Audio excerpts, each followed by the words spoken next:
नमस्कार. आपण ऐकत आहात श्री ब्रह्मचैतन्य महाराज गोंदवलेकर यांची प्रवचने. वाचन स्वर अनुपमा संकेत. वैराग्या वाचून सारा परमार्थ लटका आहे.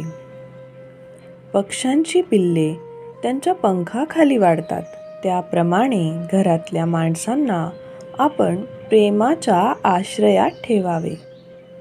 आपण त्याच्यावर प्रेम करतो याची जाणीव ज्याला असेल, त्याचे दोष काढलेले त्याला बोचत नाही. आईने मुलाचे दोष त्याला सांगितले तरी त्याला त्याचे वाईट वाटत नाही. रोग्याच्या अंगातला ताप निघाला की त्याला शक्तीचे औषध लागू पडते, कारण शक्ती येणे हे स्वाभाविक आहे. त्याचप्रमाणे अंतःकरण शुद्ध झाले की परमार्थ सोपा बनतो. परमार्थात मनाचे कष्ट आहेत, कारण आपल्याला मनाच्या आजपर्यंतच्या सवयीच्या उलट जायचे आहे, आणि म्हणूनच परमार्थाला अगदी स्वतःपासून सुरुवात करायची असते. आतमध्ये भगवंताचे अनुसंधान ठेवून बाहेरून वृत्ती आवरण्याचा जो प्रयत्न करील त्याला परमार्थाचा अनुभव फार लवकर येईल.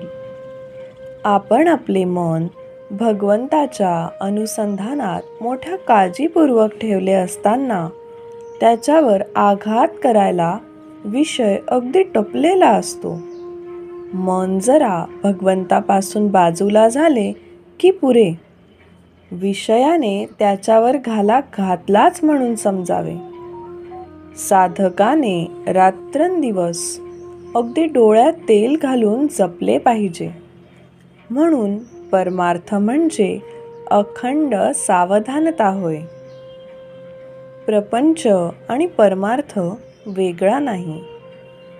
प्रपंच अनासक्तीने आणि आनंदाने करणे हाच परमार्थ. परमार्थाच्या आड काय येते? धन, सूद, धारा वगैरे आड येत नाहीत, तर ज्यांच्यावरचे ते ममत्व आहे ते आड येते. वस्तूवर आसक्ती न ठेवणे हे वैराग्य आहे. ती वस्तूच नसणे हे वैराग्य नव्हे. एखाद्याला बायको नसली म्हणजे तो विरक्त, आणि असली तर आसक्त असे म्हणता येणार नाही. बायको असून लंपट नसेल तो विरक्त आहे. ते परमात्म्यानेच दिले आहे आणि ते त्याचे आहे असे मानून आनंदाने राहणे हे वैराग्य होय. या भावनेत राहून जो इंद्रियांच्या नादी लागत नाही तो वैरागी. वैराग्या वाचून सारा परमार्थ लटका आहे. कोणतीही गोष्ट अभ्यासानेच साध्य होत असते. आज खरी भक्ती नाही म्हणून भगवंताचे स्मरण नाही, आणि भगवंताचे स्मरण ठेवण्याचा अभ्यास केल्याशिवाय खरी भक्ती येत नाही. शहाण्या माणसाने उगीच विकल्प न लढविता भगवंताचे स्मरण ठेवायला आरंभ करावा.